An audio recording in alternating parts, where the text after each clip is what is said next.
جب یہاں پر نوجوانوں کو گھروں سے اٹھا کر لاپتہ کیا جاتا ہے تو پھر آپ کا نوجوان باغی کیوں نہیں ہوگا؟ آج باغی بن چکا ہے پارلیمانی نظام سے، آج آپ کا نوجوان عدالتوں سے باغی بن چکا ہے، آج آپ کا نوجوان جو ہے نا اس سسٹم سے باغی بن چکا ہے۔ ہمارے اسٹوڈنٹس جو ہے وہ تعلیم کوئٹ کرنے پر مجبور ہے، کچھ سندھ اور پنجاب کی طرف جاتے ہیں تو انہیں وہاں یہ تانا دیا جاتا ہے کہ آپ خیراتی سیٹوں پہ آئیں۔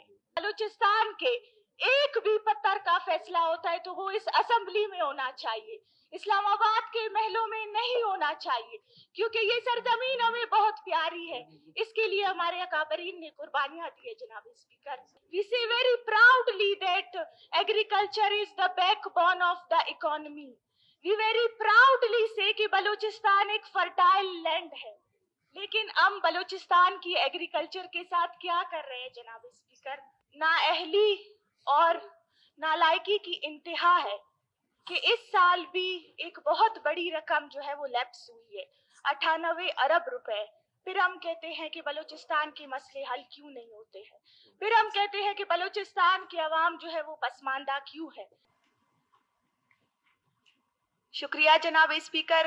ویسے تو سمد گورگیچ صاحب سے پہلے میرا نمبر تھا، لیکن آپ کسٹوڈین آف دی ہاؤس ہے، جب آپ جینڈر ڈسکریمنیشن کریں گے تو باقیوں سے ہم کیا حقوق کی امید کریں گے؟ جناب اسپیکر، 2024 کے بدترین اور داندلی زدہ انتخابات کے بعد بلوچستان کے عوام میں ایک غصہ، غم اور ایک خلفشار کا ماحول پایا گیا۔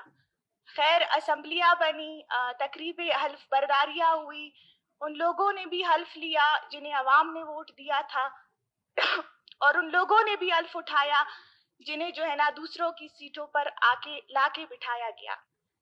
جناب اسپیکر، 4 مہینے کے اندر بجٹ پیش کیا جاتا ہے، ہونا تو یہ چاہیے تھا کہ اس دکھ بھرے ماحول کے بعد، اس مایوسی کے عالم کے بعد ایک ایسا عوام دوست بجٹ پیش کیا جاتا جس میں بلوچستان کے غریب کے مسئلوں کو ایڈریس کیا جاتا، جس میں بلوچستان کے کسان کے مسئلوں کو ایڈریس کیا جاتا، جس میں بلوچستان کے آری کے مسئلوں کو ایڈریس کیا جاتا، جس میں بلوچستان کے اسٹوڈنٹس کے مسئلوں کو جو ہے وہ ایڈریس کیا جاتا۔ لیکن جہاں تک بجٹ کو میں نے پڑھا اور سمجھا، مجھے کوئی ایسی چیز نظر نہیں آئی۔ جناب اسپیکر، نااہلی اور نالائکی کی انتہا ہے کہ اس سال بھی ایک بہت بڑی رقم جو ہے وہ لیپس ہوئی ہے، 98 ارب روپے۔ پھر ہم کہتے ہیں کہ بلوچستان کے مسئلے حل کیوں نہیں ہوتے ہیں، پھر ہم کہتے ہیں کہ بلوچستان کی عوام جو ہے وہ پسماندہ کیوں ہے۔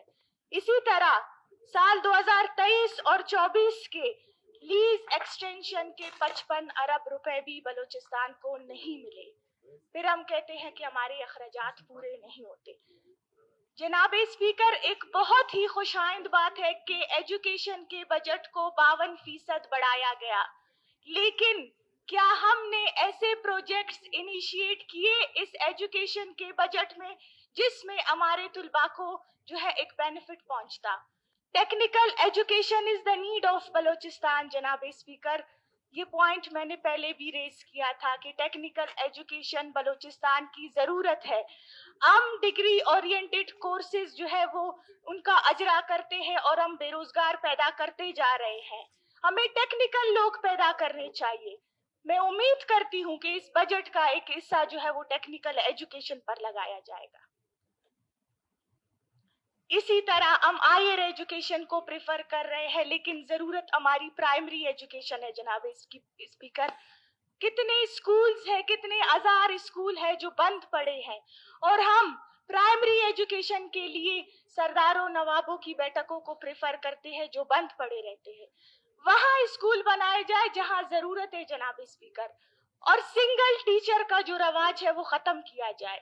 ایک ٹیچر 5 سے 6 مضامین کیسے پڑھا سکتا ہے؟ اسی طرح یونیورسٹیز بھی وہاں بنانی چاہیے جہاں ضرورت ہے۔